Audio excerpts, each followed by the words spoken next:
Presented by Unique Films.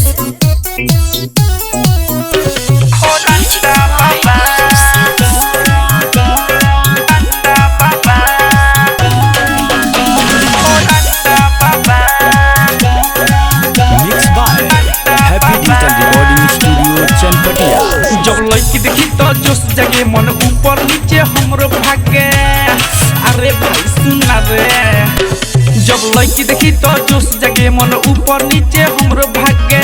रोज रोज हाथ से हिलावो तानी डंडा, हो हिलावो तानी डंडा। लोगे को होता गौआ के सुनो भाई, लोगे को होता गौआ के सुनो भाई।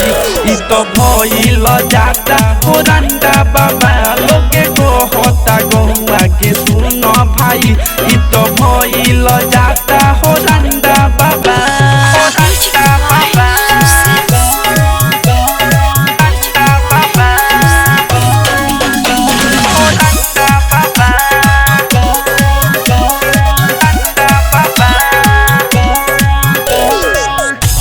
शादी हम काची बताई, लव में बानी की एगो मिल जाई।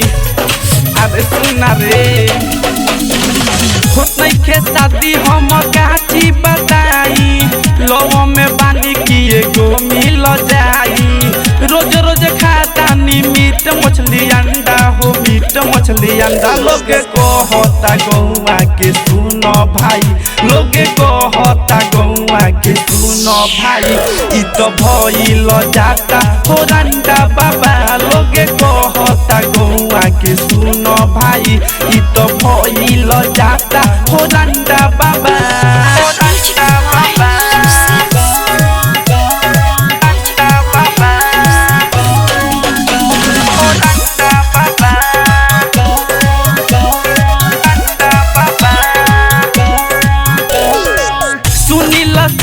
हो तो है समझाई, राइटर विवेक जी से बतिया बताई।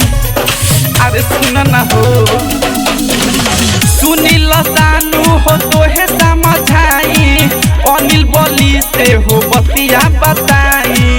रोज रोज हाथ से हिलावो तानी डंडा, हो हिलावो तानी डंडा। लोगे को होता गौआ के सुनो भाई, ई तो भइल जाता हो डंडा बाबा। लोगे को होता गौआ के सुनो भाई, ई तो भइल जाता हो डंडा बाबा। लोगे को होता गौआ के सुनो भाई।